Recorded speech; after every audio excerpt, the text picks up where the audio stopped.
Well, thank you so much, Mycelium Networks, for sponsoring our Helium 101 Tech Workshop for our Hackathon Hack Week. We have Anthony Anderson here to lead us through this session, and Jordan as well from Mycelium. So thank you both for being here. We have students that will be live. We have a lot of students who may already be in class and that will be able to watch this on YouTube afterwards. But just thank you on behalf of the Blockchain Center of Excellence. And we're excited to hear what you have to teach us today. Well, thank you. So my name is Anthony Anderson. I work with Mycelium Networks, a startup out of Arkansas, Northwest Arkansas, to be specific. And for this workshop, it's interesting because we want to talk about Helium kind of at a high level. I'm very technical when it comes to Helium. For Mycelium, I actually my label is head of infrastructure because I manage and operate all the validators that Mycelium has in regards to Helium. I also operate a blockchain API for Helium that's private currently.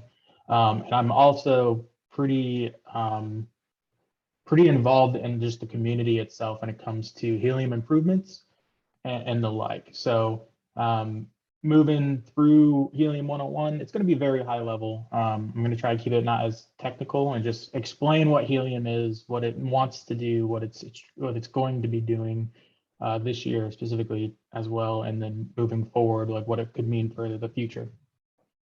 So if anybody has any questions, feel free to use the questions and answers that I have posted in the chat, the slides.app.google link. Anytime, I'll make sure to keep an eye on that while I go through this. And also Discord, you can @me on Discord or even just use the chat function here on Zoom. Before we get into it, a little bit about me.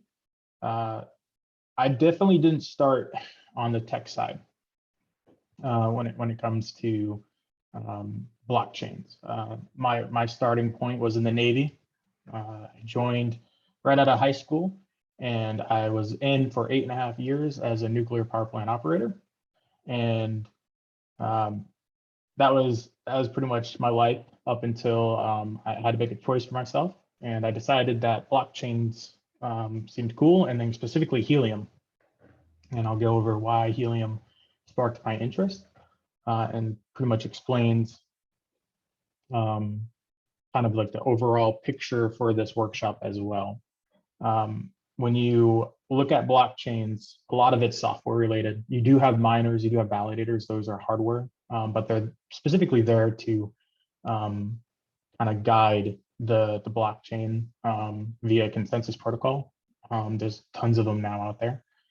Helium is trying to do a little bit different. They're trying to weave, blur the lines between real world and blockchain and what it means for us moving forward. And that's kind of what sparked my interest when I was trying to decide what I should do after the Navy. So I went from being a nuclear engineer to dealing with blockchains and blockchain development, and then mostly focused on Helium.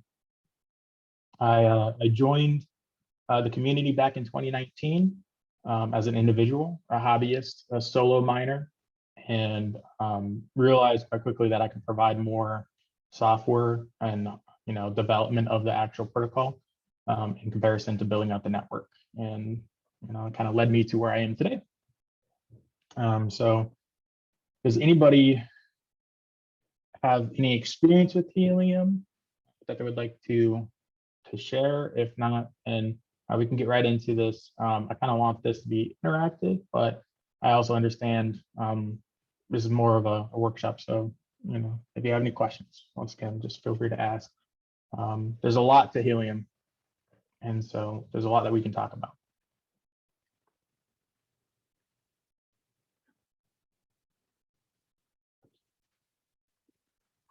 So to start this off, for Helium specifically, it combines two things. It combines the real world when it comes to hardware, gateways, and devices, Those devices collect the data about, anything from the temperature to, the location of an asset. And then they use blockchain as the means to orchestrate all of it. So payments, rewards, tracking the work being done. That's what the blockchain specifically is for in regards to Helium. The major focus is on a peer-to-peer wireless network, building out hotspots and the like, so that LoRa specific devices can. Mycelium specifically focuses more on building out the network. So we've deployed over 250 hotspots in the Northwest Arkansas area, and developing what we like to call the test bed, so that people, developers, device owners, users, they have the foundation to start with their adventure with Helium, because unlike a lot of the more recent blockchains, I noticed that there was an Ethereum workshop earlier this week that has to do with smart contracts, whereas Helium is trying to build out a network, trying to build out the means to get real life data, decentralized means to people that want that data. Okay. So being the two parts, right now, Helium's IoT, Internet of Things devices, because of the LoRa aspect of it, and then the blockchain side of it. A lot of people will have different varying knowledges on what a blockchain is. But the basic definition is a peer-to-peer ledger, right? That allows peers to transact between each other without needing a centralized authority. And even this basic definition has kind of been blurred as of to date, mostly because of the different architectures that you can have with a blockchain. And so if you take a look, there's three basic architectures that you can describe a blockchain. A lot of it has to do with the consensus protocol, and also what kind of functionality that those blockchains need. The first one being public, right? And that is probably the most common blockchain that people think of, because Bitcoin, Ethereum, those are public, meaning that anybody, as long as they meet the requirements and eligibility requirements, can join and participate in the blockchain. It being the most decentralized version of a blockchain, but it does come with some compromise, some downfalls. And when it comes to Helium, it actually lands in the public portion of this architecture, because anybody with the appropriate means can join as a hotspot owner, as a validator. So there's nothing limiting them aside from actually getting up and joining. The next one would be private. Now that one is getting a little bit more traction as of late, because a lot of enterprise companies are wanting to use blockchain technology because it's about information, right? The integrity of the information can be verified from start to finish with a blockchain. And so you can think private as like maybe a local hospital. We could use a private blockchain to facilitate their records and track medical, the medical records, or what's going on in the hospital, and anybody that has access to that private blockchain would be able to look through the history and be 100% sure that that data is correct, that hasn't been tampered with, no one has gone in there and changed it, anything like that. The other side of private is it's usually centralized. Private, one organization, one entity handles the validation, handles, adding data to it, which doesn't work for decentralized applications. Private architectures are more centralized in that manner. And then the final architecture type is consortium. Now, this is relatively new-ish. It kind of tries to blur the line between public and private, meaning that there's multiple organizations. It's decentralized in the fact that these organizations can add more if they want to or not, but it's more centralized because they're limited to those specific organizations. So that's a consortium. An example of that would be like a Hyperledger Fabric blockchain. The powers of it being consortium, you can have private data and public data all in the same blockchain, which could be useful for majority of enterprise uses out there. So just kind of circling back around, Helium lines up with a public blockchain architecture, same as Ethereum and Bitcoin. So that's the answer to how does Helium compare. We also have I have a neat little diagram here to kind of describe what it means to transact, like the basics of like what a blockchain means. And so step one is there's a transaction requested by a peer. You are either trying to find some data. Mostly it's trying to set data to the ledger, which these transactions, from these peers. There's a block that is created for said transaction. That transaction is sent to the network nodes for validation. Upon those validators or miners getting that transaction gets validated and added to the block. Now, to be validated, you're looking at a couple of things, right? You're looking at the ability, like, did the person that said that they signed it, or is this someone trying to forge a transaction? And then does the data inside that transaction work with what it's trying to do, what kind of data it's setting? That last part's more so for a virtual machine type of blockchain like Ethereum or Cardano or Solana, but that's the basics. Just make sure that the data meets all requirements. Know, if it's supposed to be a positive number, it's not a negative number, and then the person that signed it is the person that said they signed it. That node receives, once that's validated, it's packaged into a block. That block is then considered mined. If it's a proof of stake network, they like to use validated in that term because you typically don't mine it. And that effort is rewarded with a block reward. A lot of blockchains are also using transaction fees nowadays because all work, has a certain level of resources bound to it in the real world. And once that transaction is validated and placed inside a block and a block is added to the blockchain, that transaction is considered completed now. It's a very lengthy process, but the process is there to ensure the integrity of that data and to make sure that moving forward, you have without a doubt 100% verifiable proof that that data has not been changed when you look back on it. I do have a link for blockchains, the 101 blockchains. It's very great, high level. It goes a lot more in detail in the specifics of what it means to be a blockchain. I think this is enough to explain what Helium uses the blockchain for. So if you're interested in learning more, feel free to check out that link that I've posted in the Zoom chat as well as in the Discord chat.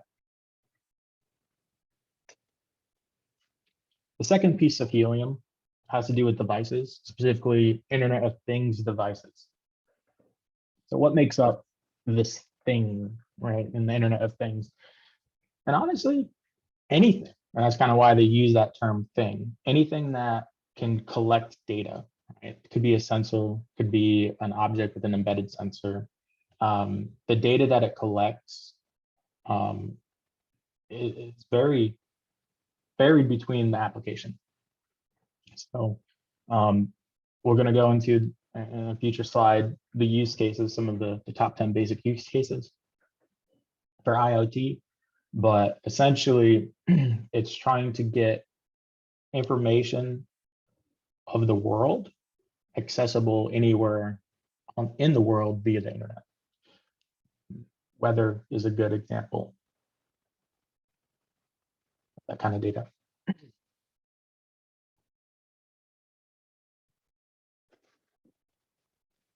So when it comes to Helium, they had a couple of options, what kind of wireless protocol that they're going to use for this. LoRaWAN, which was developed by Simtech for a couple of reasons. It's low power, so the devices that utilize this network doesn't need anything crazy for power consumption. Could be a battery, and that battery, depending on how often that device transmits its data, could last up to 10 years. Same with the hotspot, the gateways. Due to the fact of low power, the gateways also use little to no power, equivalent to a 5-watt light bulb in most cases. The other benefit is the distance. And as the network grows for Helium, there's a lot of people that have been able to push the boundaries of what was considered reasonable or not when it comes to the LoRa technology, either by having hotspots up very high in towers, or stationing hotspots by bodies of water, because water is actually really good at making sure that the radio frequency of the radio waves, the RF, gets transmitted very far, very long distances.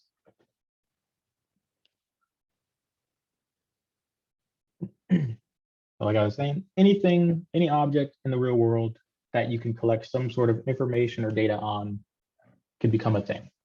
And that's with any kind of sensors.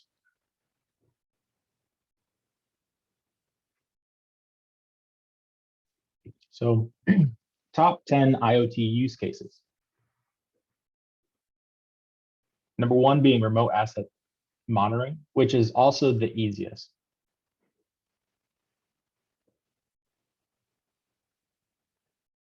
I do have a question about the data transferred. I will get to that, about how secure the data being transferred on Helium is. And I do go over that a little bit later in the slide presentation. So I'm getting there. Yeah, so number 1 being remote asset monitoring. It's the easiest, right? All you really need to do is have an idea of what you want to monitor, have a sensor capable of collecting that data, and then forwarding that data to somewhere on the internet. With these types of devices, you can think of weather stations, so temperature, barometric pressure, and that kind of deal. Even asset tracking, so the location of something can fall under this. It's read only. You can't do anything device side with the data, but case number 3 incorporates that.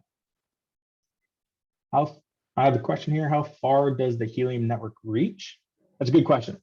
When we first started implementing the network, it was considered that 32 kilometers was the max range, theoretical max range for IoT devices. And as we've grown the network up to almost 600,000 gateways and hotspots, varying in setup difficulty from on your windowsill at your house in your apartment to tower setups with much stronger antennas.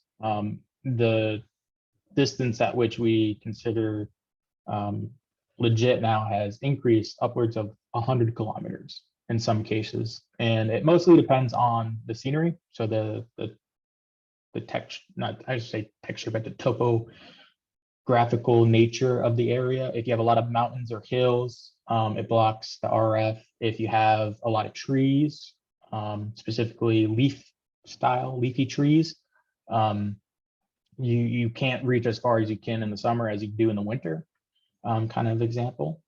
Even building structures, so cities, you don't have quite nearly the range because of the RF signals being refracted and bouncing off of things and also being absorbed by materials.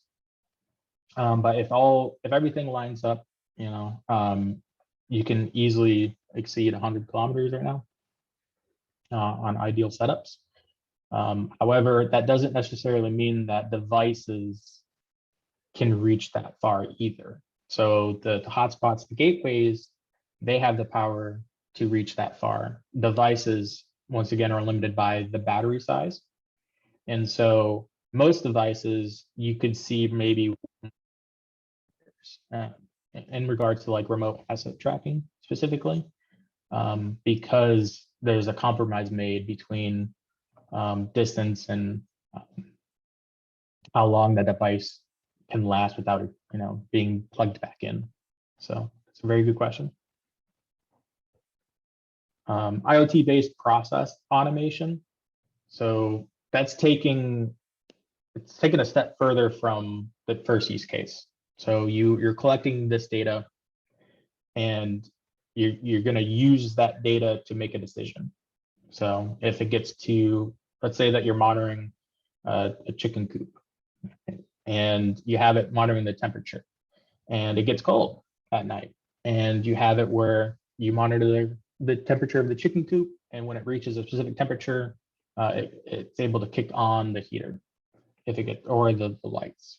Most people use infrared lights for that. So it'll kick on the lights for you automatically using that data that you're accessing, which kind of leads into being able to read and write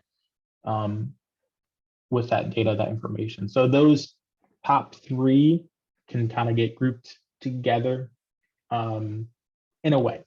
They all share a common goal, getting data, and then what they do with that data.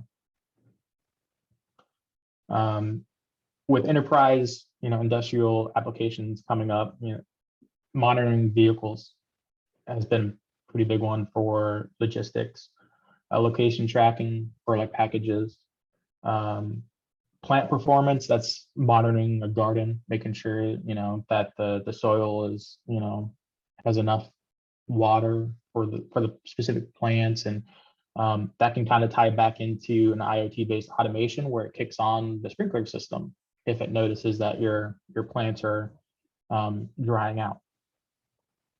So you can see, even though that there are top 10 use cases, a lot of them share the same basic need of getting that data from that thing, that object. And then what you do with it kind of separates you into different use cases.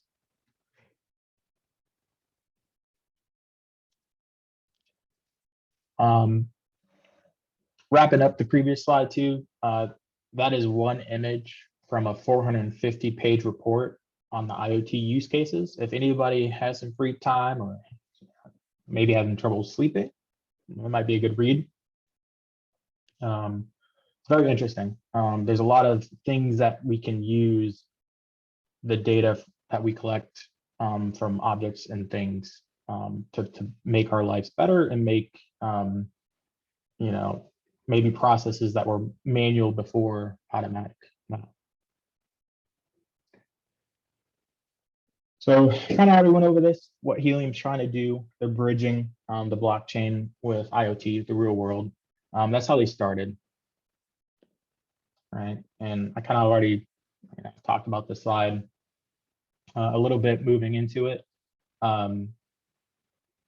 But when it first came to fruition back 2017, 2018 timeframe, they weren't originally planning to use blockchain. Their intentions were just to create this peer-to-peer network, a wireless network for IoT devices. And then they started to see what kind of power blockchain technology had, what it means to have an immutable ledger, what it means to have peers interact with it, and then not having a central authority controlling it. And so they kind of pivoted, and they decided that they were going to use the blockchain as the backbone, the administrative infrastructure needed to maintain such a peer-to-peer network. And that's kind of how Helium came to be, how it was thought up, what the uses are, cases. The mainnet launched back in July of 2019. So we're about to approach our 3-year mark for Helium, which is exciting. And in such growth, there's been a lot of lessons learned. And also it's caused us to try and understand what kind of scale this means. Until it's built, it's kind of difficult to grasp like what it means to have a worldwide peer-to-peer decentralized network. So it's really cool.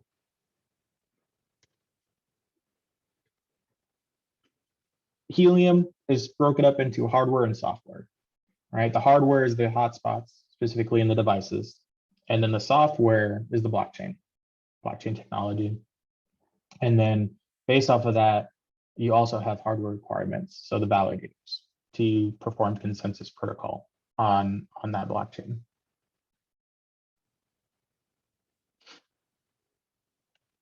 So for the hardware, for Helium specifically, we have the devices, the sensors. This collects the data right now. This is going to actually change moving forward because Helium actually approved 5G cellular backhaul, or I shouldn't say backhaul. Backhaul describes using that. It's a provider. It's going to become a cellular provider. They've teamed up with Dish Network and GigSky. And so as of today, Helium only handles IoT, LoRa data, but in the near future, we're going to start seeing 5G devices, so cell phones on Helium. They're all going to use the same underlying foundational blockchain technology,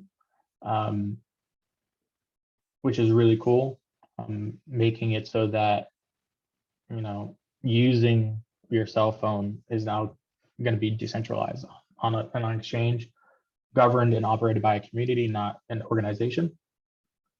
That's super exciting. Hotspots Gateways. These are the hardware devices that build out the network.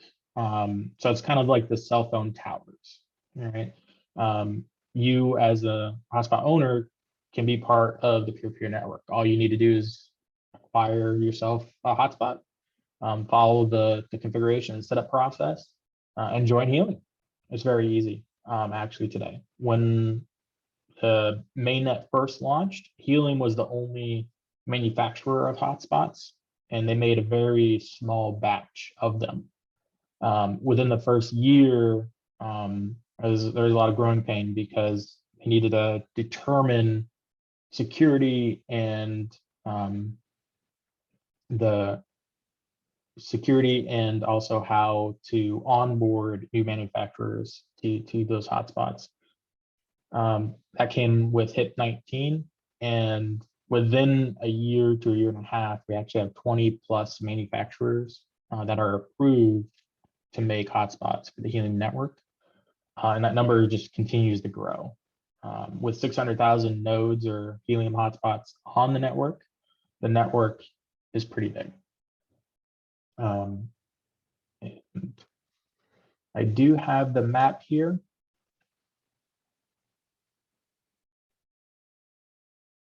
As a little quick tangent.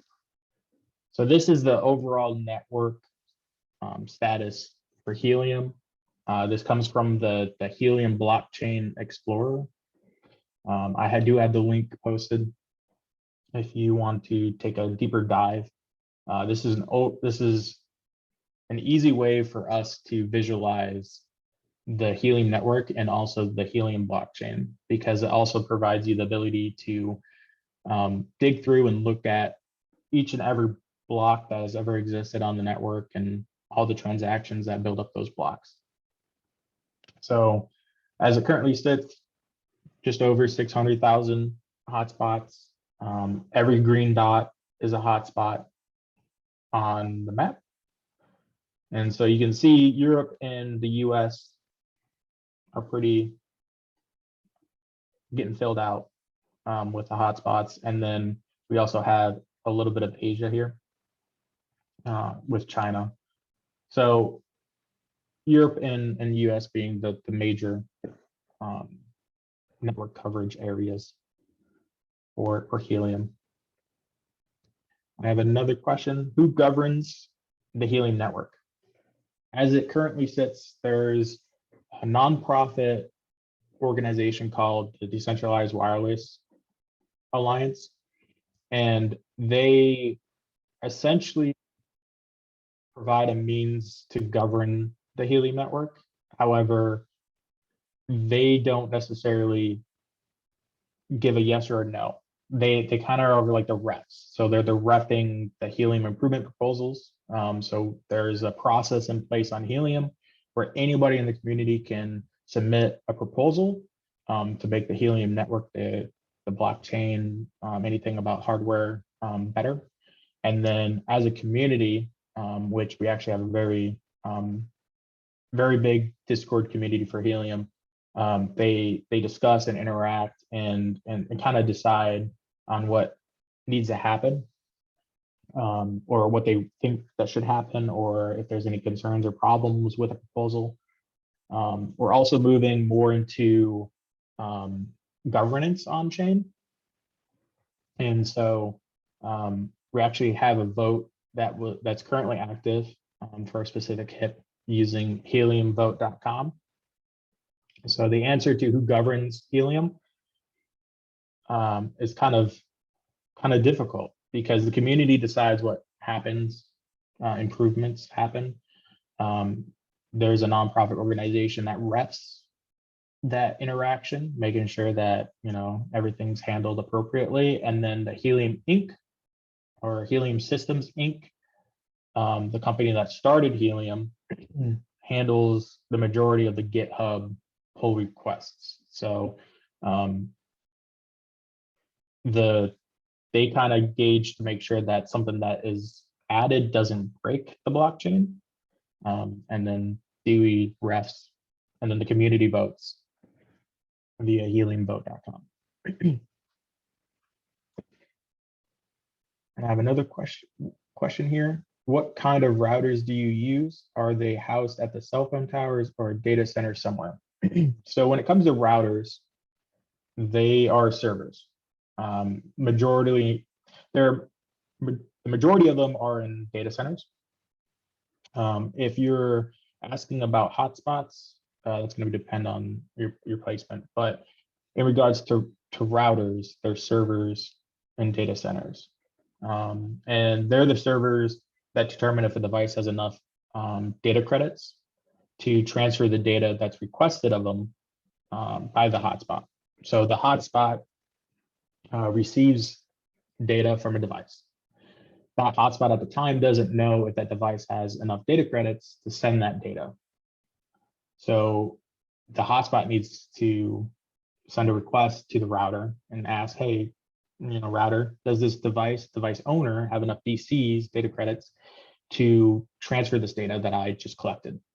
The router checks the blockchain, validates and verifies that device does have enough data credits to perform that transfer, and then sends an approval back to that hotspot.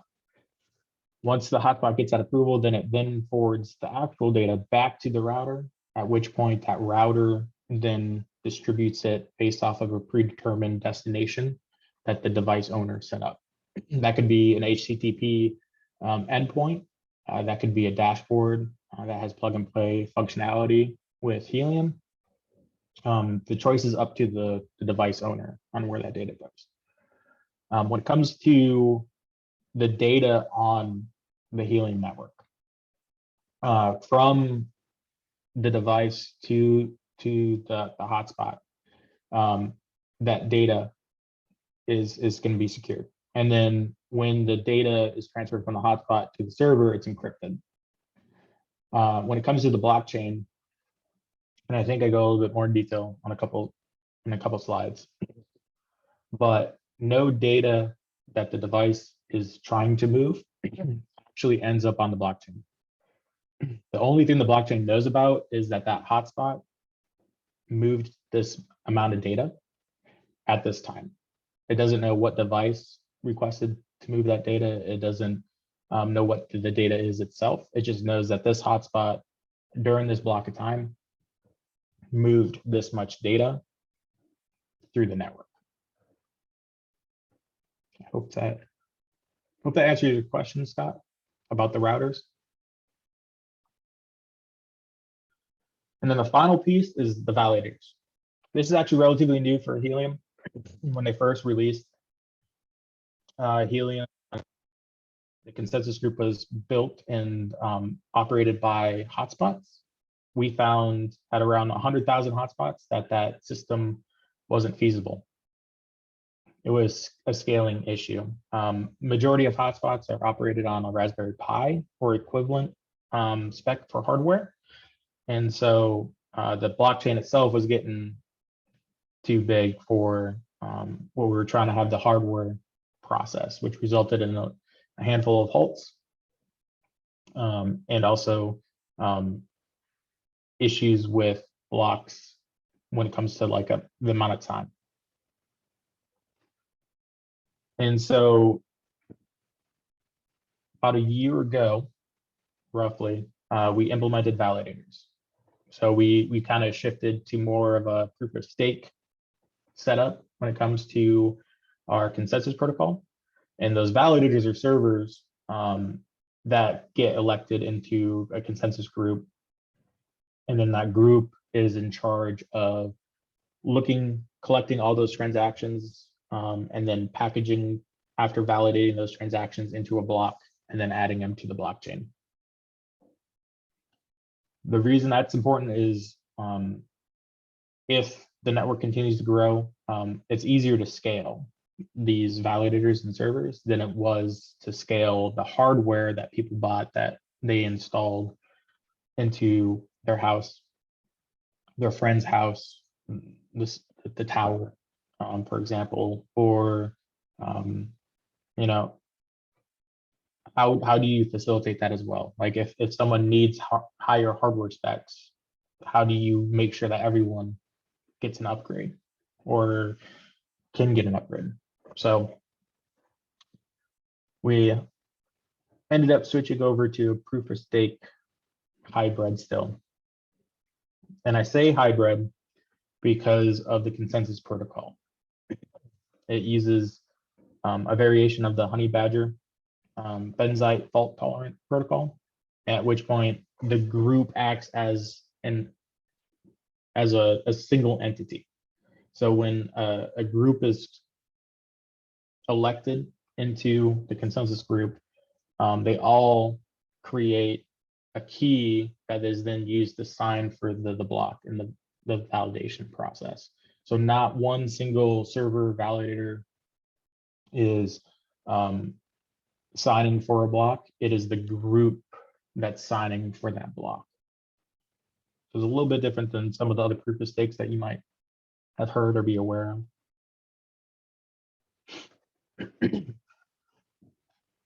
When it comes to software, there's a couple different ways that you can interact and utilize the Helium blockchain and the Helium network. First one's going to be the Explorer. That was showed earlier. This is the Helium blockchain Explorer. This is owned, operated. It's open sourced, but the majority of the progress development is still done by Helium Systems Inc. And it kind of gives you a high-level overview of the network. It also allows you to inspect the blocks. And earlier today, we actually had an issue with the API that powers the Explorer. So fortunately, I don't know if it's actually going to load to allow you to see the transactions. And that's just growing pains that we're experiencing with over 600,000 nodes on a single network. The next piece of software, it's a Hotspot app. Currently, it's an app that combines both miner support. So like if you have a gateway or you have a hotspot or miner, if you need to do a diagnosis or you need to configure it, you use this app. It also works as the Helium wallet for your rewards. And just recently, about a couple weeks ago, they made an announcement that they're going to be splitting the two to allow manufacturers to have better control over the application used to diagnose and operate their hotspots. And then the wallet is going to be its own standalone application. The council is goes along with the router. If you start getting more interested and you start diving a little bit more into Helium, council and router are kind of interchangeable in the community, unless you're really into the device side of things. Council just is the user interface to set your devices up to communicate and operate and function with the routers that are on the network. Security. So we also kind of went over this a little bit before. Data transfer, all data is encrypted when the data is getting transferred through the network. This because of privacy. Also, none of the data ends up on the blockchain. So because it's a public blockchain, anything that ends up on the blockchain is viewable by anybody. And that's obviously a privacy concern there. So the only thing that you can see on the blockchain in regards to data being moved is how much a hotspot moved and when it moved it, based off of the rewards that that hotspot was awarded during that epoch, which an epoch is 30 blocks in regards to Helium. And then hotspots, just like anything that you connect to your network, there are some vulnerability potentials to it. If you're tech savvy and you're concerned, specifically if your network handles personally identifiable information, so if it's a business owner that uses a system for their credit cards, it's always a great idea to DMZ it, which is dematerialized zone, which is a subnet. You create a subnet on your LAN, and only you connect your hotspot to that LAN, and then if anybody compromises it, they only have access to that subnet. However, with that being said, light hotspots, which are currently on testnet right now, do not open up any ports. It's all outbound. So this security concern will be going away shortly.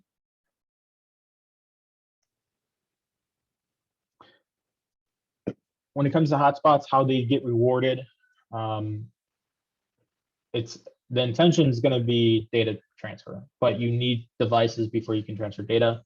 So right now, majority is proof of coverage, where there's a challenger that requests a hotspot to beacon. It then beacons a packet out to neighboring hotspots. Those neighboring hotspots witnesses that beacon, which gets sent back to the challenger.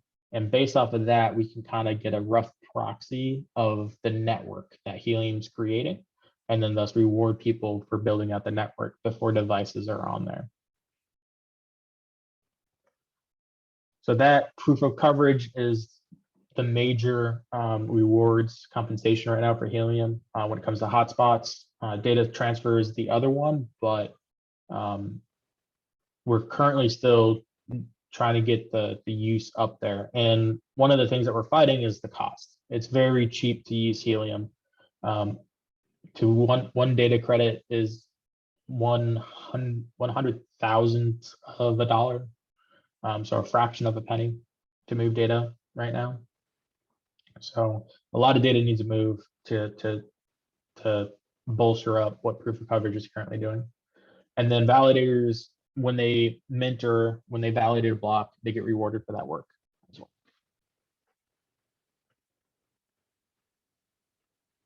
Quick roadmap, mentioned before, light hotspots, Helium is also planning on doing a DAO as our decentralized autonomous organization. It's a fancy zinger word. that a lot of DeFi projects are using nowadays with sub-DAOs. For Helium, it's specifically talking about separating work. So they want to make sure that the blockchain can scale. So the parent DAO, the Helium DAO, is simply just going to be the blockchain that's in charge of rewards and accounting. So balances of accounts and that kind of deal. And then the sub DAOs are going to be taking care of the proof of coverage and that kind of validation. So kind of splitting up the work, sharding the blockchain.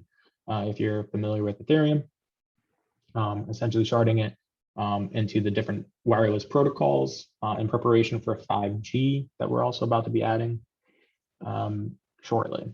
So there's a lot to both to the DAO and the 5G. I don't think I have time to go into that today. So for Mycelium, right? Mycelium, we actually decided to start building out the network, a wireless IoT network, using Helium in Northwest Arkansas. Yeah, so we're a Fayetteville-based startup on a mission to accelerate the adoption of decentralized networks. In doing so, we've deployed and we operate 250 nodes around Northwest Arkansas, which is phenomenal. Northwest Arkansas is one of the few cities that are blanketed and covered by the Helium network, which is fantastic for anybody that's interested in IoT device development. We have the foundation set for anybody that wants to start collecting data on anything and everything, automating, simple tasks like gardening. And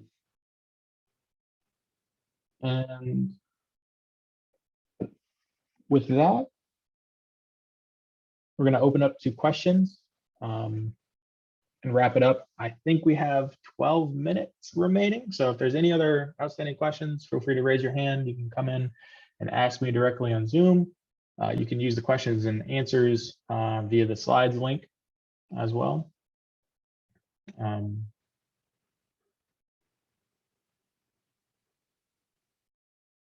Anything about Mycelium, anything about Helium, feel free to ask.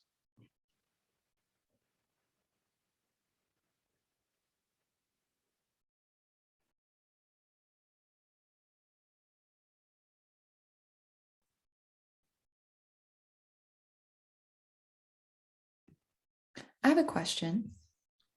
Sure. What are some interesting companies that you're working with right now or have plans to work with in the future that maybe we would recognize or know? Or maybe not recognize. I don't know. Is this so new?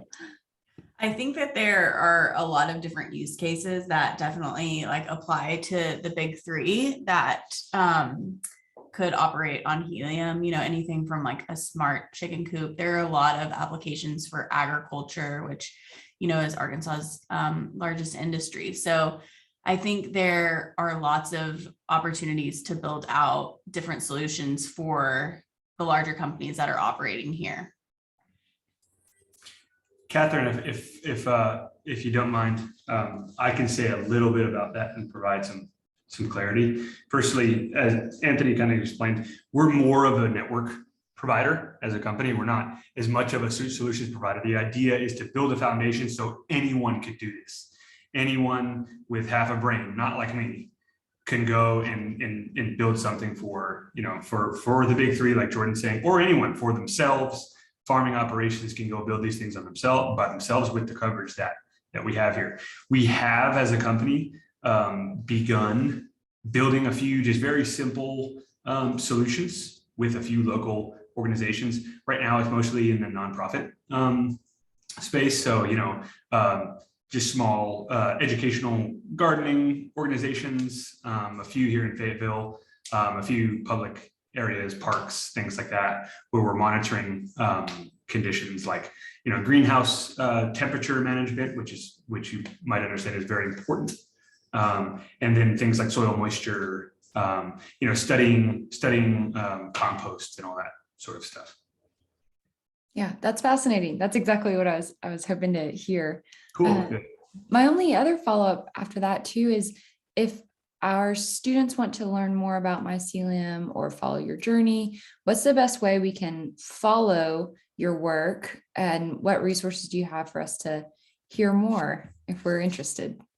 Yeah, so we definitely encourage everyone to join our Discord. I put that link in the chat, and then also it's listed right there on Anthony's slide. So we have a lot of stuff happening in there. And then also you can follow our socials. We post a lot about like our community partners there and different things that we're doing in Northwest Arkansas. So those are great areas to follow along with what we're doing. And there looks like there's a question about the U of A campus having helium coverage. So I will let Liam speak to that. Liam, are you still on? Yes, I am. I am still on. So Anthony did go over, I'm always citing Anthony here, a bit about how coverage works and how range works. Mycelium, what we're doing from a coverage standpoint is creating that sort of redundancy. And so basically, and it also illustrates the strength of a decentralized network where one can go offline, the other can take its place and provide coverage for the area. To answer the question about campus coverage, yes, there should be coverage on most parts of campus based on just the blanket of coverage that surrounds the campus.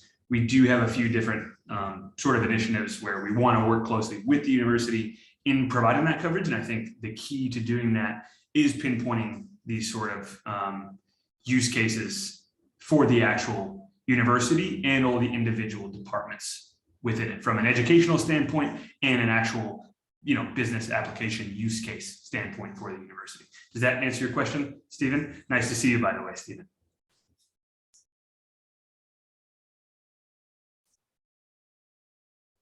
We also have another question, a quick question here.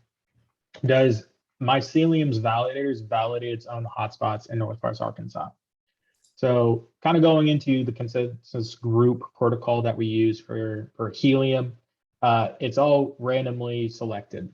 So there's 43 validators that form the consensus group. And every 30 blocks, which is roughly 30 minutes, a validator gets elected. And conveniently enough, we just had one of ours get elected to the consensus group, at which point that group as a single entity then validates all transactions on the blockchain. So it's not just like we get selected as our validator and then our validator specifically validates transactions for the entire network. We get selected into the group, which is 43 servers strong right now. And as a group, they form, validate, and then mint the block into the blockchain. So that's a good question. So a roundabout way, yes, our validators do validate our hotspots, but it's because we get randomly selected into the group, and as a group, our validators work together with the rest of the group when they do get elected to then validate our hotspots and so.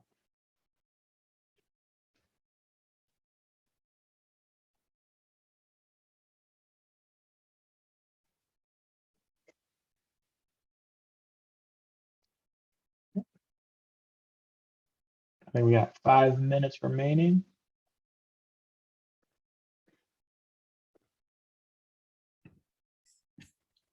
Well, just at least before we close, I want to say thank you so much for this information. This is such a unique thing. And from our perspective of technical workshops that we've traditionally hosted, and it's really amazing to see this type of development happening in Arkansas, and it's a big opportunity. So I hope our students really enjoy hearing more about it, not only this week, but hopefully in classes in the future and engaging more with the university as far as what are the next steps we can take to support our local builders and entrepreneurs. So we just appreciate your time, Anthony, and this was a great option for us to go over today. Loved it. It was my pleasure.